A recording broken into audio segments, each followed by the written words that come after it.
Good morning, good evening, good afternoon to everybody, and welcome to the last day of our 2021 annual seminar on fraternity, social friendship during the time of social distancing. Today's speaker is Professor Alexandre PALMA. Professor PALMA is Professor of Theology at the Catholic University of Portugal and the Director of the Research Center for Theology and Religion Studies.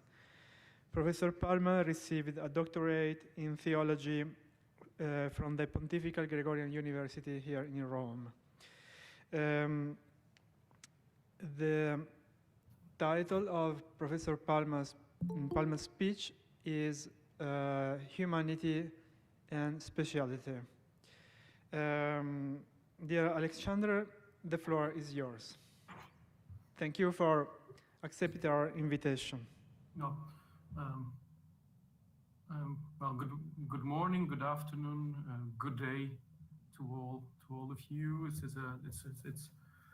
It's a pleasure and also an honor to having the floor and to be able to speak to give this talk. A special. First of all, it's obviously an honor to somehow represent my alma mater, my Portuguese Catholic University. I would like also to start by thanking you all for your presence, and above all, I would like to thank Stefano for the kind invitation also to talk in this seminar.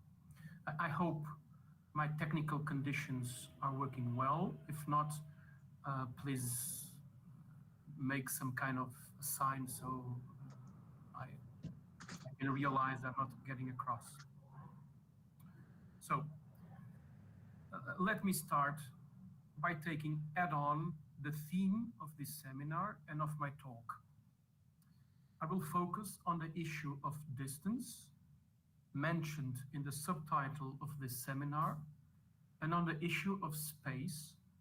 Recently, I've been researching on a theology of space, if there is any.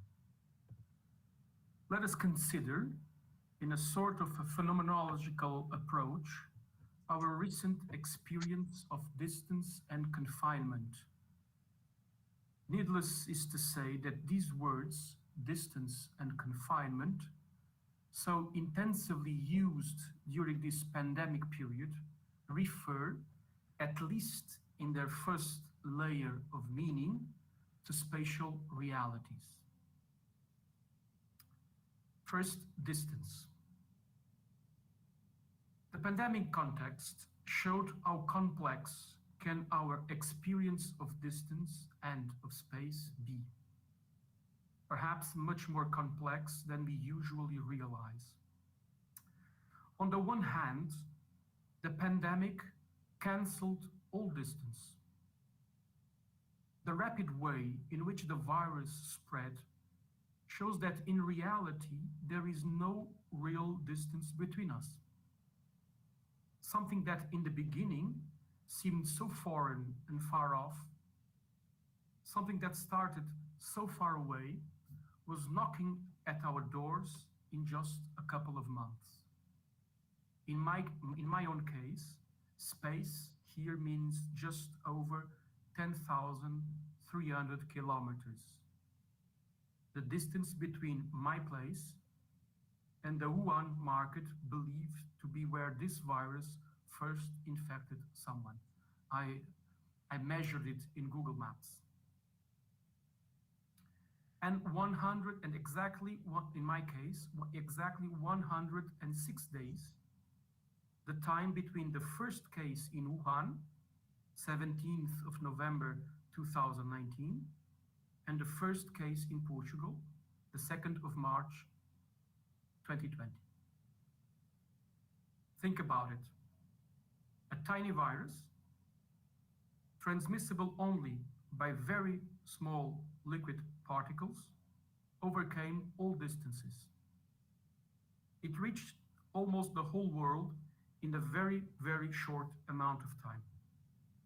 to and from this virus, at least, there was almost no distance. But on the other hand, though, social distance, or better said, physical distance, seemed for too long the only effective measure to stop the spreading of the virus. When we didn't yet know the disease well, when testing large portions of the population was impossible, face masks weren't available, and vaccines were only a mirage, we were left with distance as our only tool to effectively deal with the virus. Therefore, the pandemic somehow relativized and absolutized at the same time our human experience of distance. Secondly, confinement. Something similar should be said about our recent lockdowns and confinements. These also showed the complexity of our human experience of space, much more complex than we perhaps usually realize. Space is a physical reality, and for that reason, it is measurable, quantifiable, definable in its etymological sense that one can draw an end to it, put a finish. That is to say, space is geometrical, a geographical reality. Repeated confinements showed us precisely that. They limited our living spaces. We could easily measure them. They put an end to where we could live, a boundary to where we could go. Travel, for example, was no longer possible. In this pandemic time, space kind of narrowed to us. At best, we could go as far as the shop on the other side of the street. At worst, we were confined to our own bedrooms for 14 days. It happened to me. This narrowing of existential space, of living space, had a huge impact on us. Some dealt with it better than others, depending on different psychological profiles, but depending a lot too on different living conditions. But we all felt how vital space, real physical space, is to us humans, how it really impacts the way we live. Space, however, is also much more than just a physical reality. Space for us humans, space for us humans takes also other forms. We have within us the capacity, the marvelous capacity to open new spaces even when we are, or especially when we are, confined. Think, for example, how prisoners can escape from their cells with their minds and imagination. And this period has shown that too. The most obvious were the digital spaces so intensively used during confinements and lockdowns. All of a sudden, although closed in limited physical spaces, new spaces were opened. New social spaces, new workspaces, new teaching and learning spaces, new family spaces, new prayer spaces, and so on. New immense spaces were then opened within confined spaces. The pandemic experience showed us, or reminded us, not only our vital need for real living spaces, but also showed us, or reminded us, that human spaces are multiform and not only physical, geometrical, or geographical. This brief and general description of how we dealt with distance and confinements, that is to say, of how we dealt with space during this pandemic period, works as an introduction to what I'll be arguing today. My argument might be presented this way. human experience of space is not homogeneous, meaning that our human relation with space isn't limited to its physical or mathematical characteristics. To prove that, keep in mind that the same physical space can be experienced by different individuals or communities in very different manners. Or that the same individual might experience different places in the same manner, or experience the same place in different manners in different moments of his life. In other words, there is a subjective dimension of space, beside its objective and physical nature, that we ought to consider, above all, when trying also to humanize the spaces, the places where we live in. Humanizing culture and society should also include this human fundamental element. We are spatial beings. I must acknowledge that I have more questions than answers on this regard. Please don't be surprised if I'm not able to clarify all the blind spots of this theme, and there are many. First of all, because this is a research topic I'm still working on, and perhaps still in the early stage of it, and therefore I have not yet reached an adequate synthesis. Secondly, because my interest has focused mainly on what one might call a theology of space, that is, if space can be and how an element of theological fundamental reflection. Please keep in mind that theology is my main field of work. Thirdly, because I don't know how exactly can this issue impact the promotion of humanism in our societies. I think it can, but to reach such an insight, though, I'd still need to mature my thought. I will now point out some very general topics regarding space and some aspects of its anthropological and theological reach. First, spatial beings. We are, as previously mentioned, spatial beings. Spatiality is a constitutive element of what is to be human.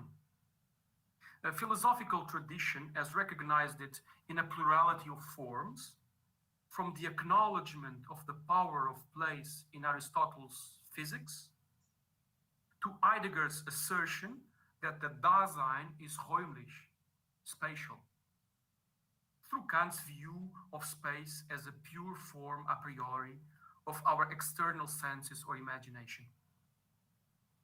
But besides the details characterizing and distinguishing the thought of these or other philosophers, I'm not too concerned with that. Anthropological philosophy tends to converge to the general conclusion that we humans are, in fact, fundamentally spatial. Perhaps Edward Casey has said it best in the opening lines of his The Fate of Place, a Philosophical History. If I may, I will try just to show the quote. I guess you're seeing it all, okay? So these are the first lines of Edward Casey's The Fate of Place. And I quote, "Whatever is true for space and time, this much is true for place. We are immersed in it and could not do without it. To be at all, to exist in any way, is to be somewhere, and to be somewhere is to be in some kind of place. Place is as requisite as the air we breathe, the ground on which we stand, the bodies we have. We are surrounded by places.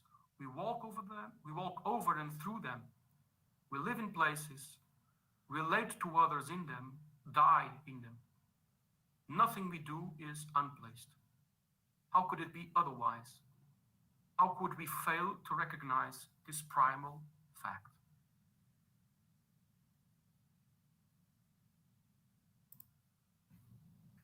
Space or place is then, in Casey's own words, an anthropological primal fact.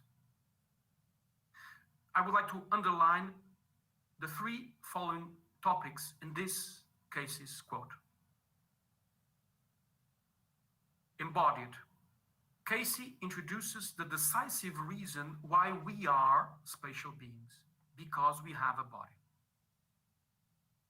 It is our embodied identity and constitution that always places us somewhere. In this radical sense, we are never unplaced because we are always embodied. Secondly, still commenting on this quote by Edward Casey, time and space. Space as an anthropological primal fact has perhaps been less emphasized than time. It is quite common amongst contemporary authors that strive for a renewed appreciation of space, place, to criticize what some call a temporocentrism in Western culture. I'm quoting this work by John Hinge, A Christian Theology of Place. That view is well summarized in statements that temporocentrism is well summarized in statements like, and I quote, "Time is logically prior to space," by philosopher of science Hans Reichenbach. Or, "Time is greater than space," by Pope Francis.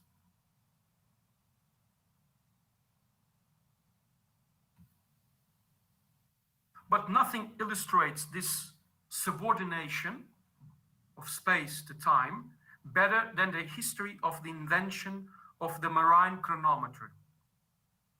Let me tell you this story.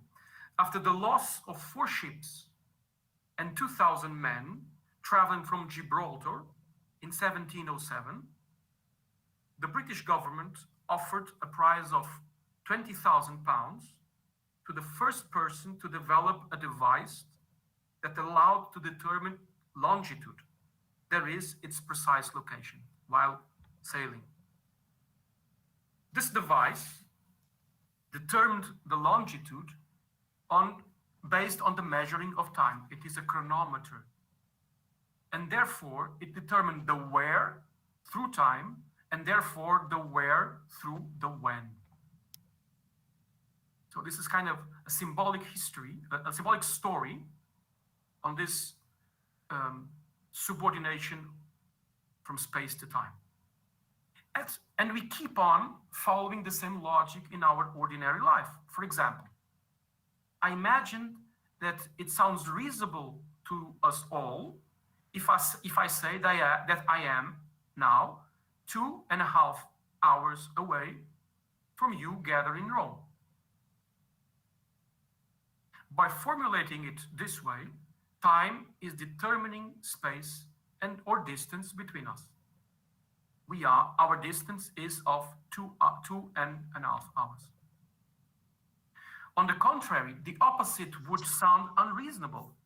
My talk shouldn't take more than 3,000 meters, meaning it shouldn't take longer than 30 minutes.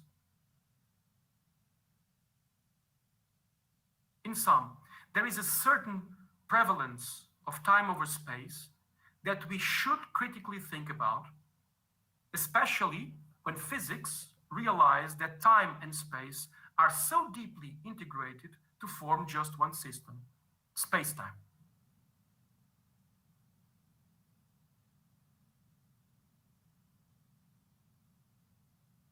Another topic, space and place. In Casey's quote, we can understand that he is more concerned with place than with space. As a matter of fact, until this point, I have been simplifying the argument by using these two terms, place and space, interchangeably. But there is a small debate on which term says best the human spatiality. In physical sciences, the word space tends to be preferred because it is more abstract, which allows for its quantification.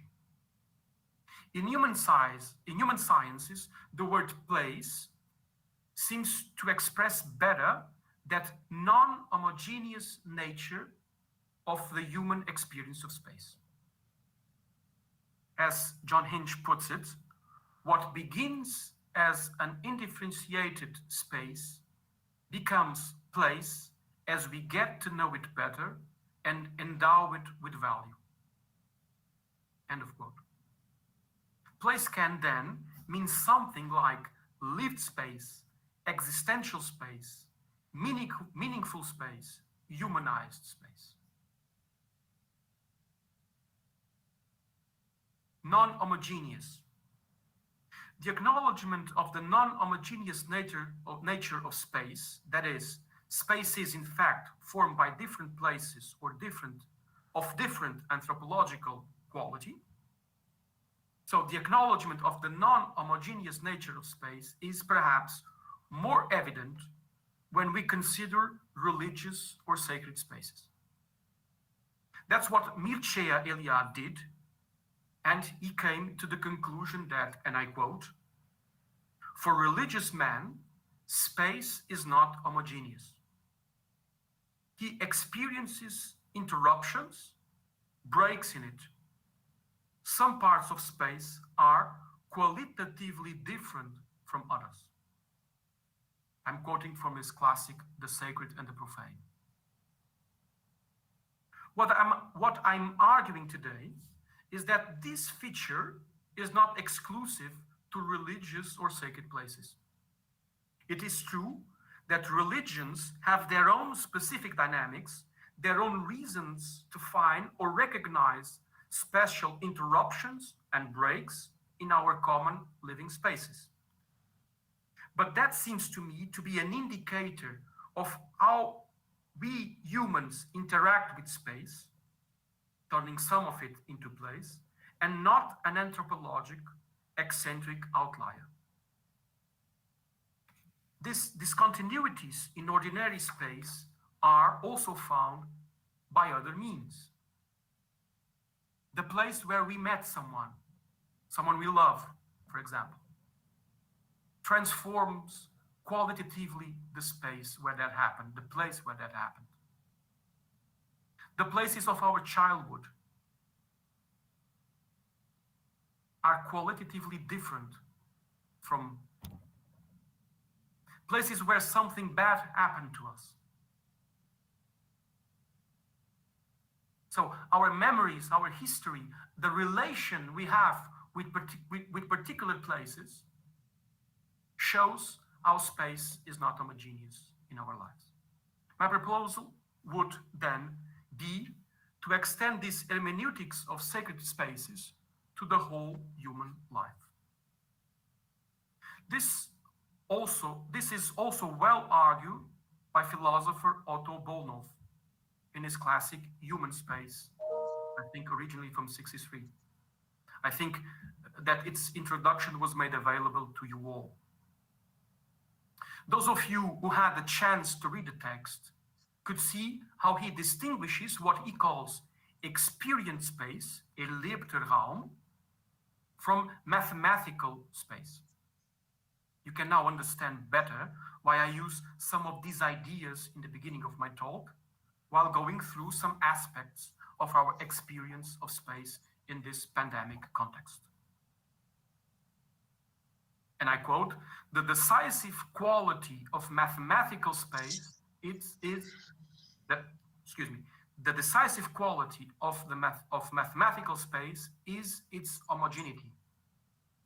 So he says, while experience space is first given as a closed finite space, and only through subsequent experience does it open up to an infinite extent.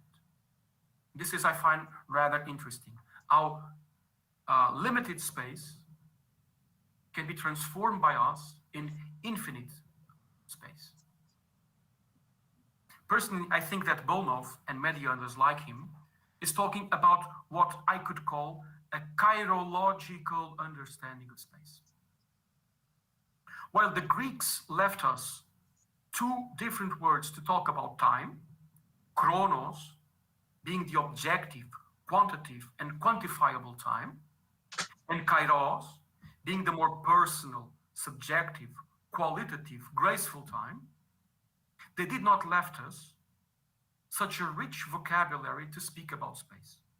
Although this might be debatable, since we can discuss if topos and hora do not present us precisely with the richness of meaning.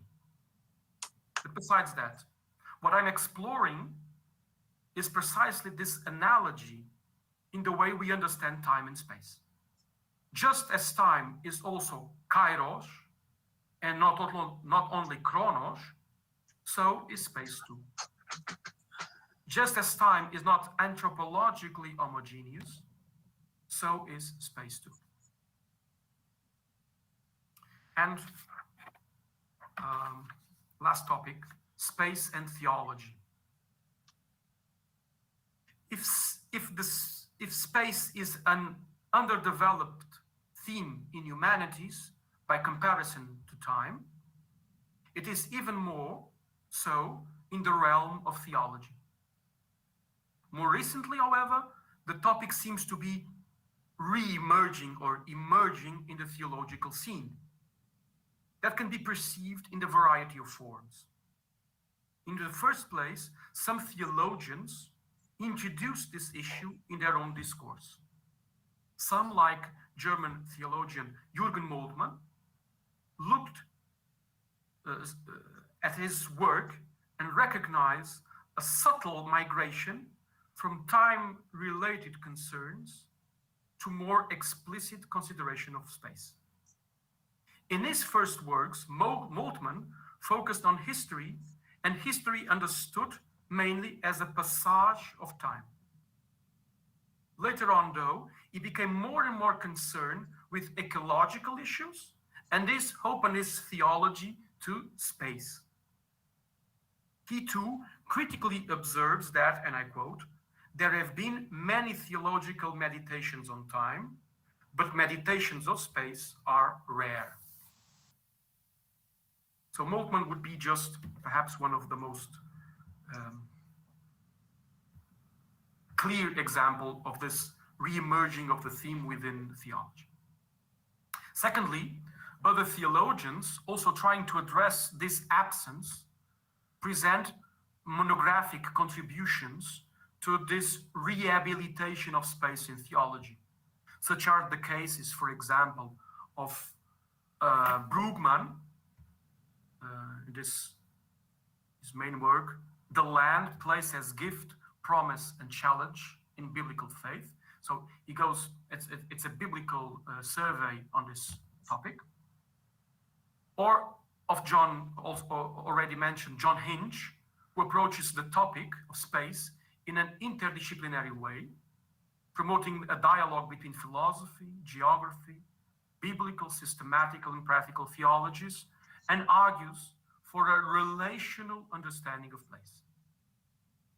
Or, more recently, Swiss theologian Matthias Wüthrich, who presents surely one of the most consequential investigations on the theology of space, Traum Gottes, published in 2015. In third place, other researchers have tried to systematize this new theological concern and to outline its main trends. Bergman, an article by him was also made available to you, for example, presents the status questionis and diagnoses a spatial turn in contemporary Christian theology. A spatial turn. And lastly, in fourth place, theology has been benefiting from contributions from other disciplines, namely from classic works such as Lefebvre's The Production of Space, Bachelard's The Poetics of Space, Plessner's Levels of Organic Life and Human, where he develops the philosophical notion of positionalität, or already mentioned Bolnov's Human Space, at the crossroads of philosophy and architecture. The same can be said about Yi Futuan's, Yi Futuan, a Sino-American, a geographer, on his extensive bibliography on this issue. He is most well known for the notion of topophilia, or more recent essays on space, like those by French philosopher Jean-Louis Chrétien, La Joie Spacieuse, or L'Espace Intérieur. A theology of space, place, engages also with other paradoxes within our human experience of time, of space. On the one hand, as previously said, we are spatial beings, always placed somewhere. But on the other hand, we are always under the feeling of placelessness, nostalgic for a dwelling that seems to exceed the capacities of all current forms of space and place. We can deal with this paradox only if we broaden our understanding of space. Here may lay a positive contribution of theology to the anthropology of space. French philosopher Bachelard has already admitted non-physical places, and Lefebvre considered mental and social types of spaces. A theological approach can also emphasize other dimensions in space, such as its metaphorical, symbolical, or sacramental nature.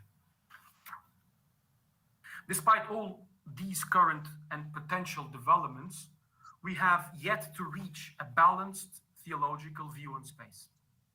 Just to give an example, some who argue for the reintroduction of space in the theological agenda seem to me to do it too much in reaction to globalization.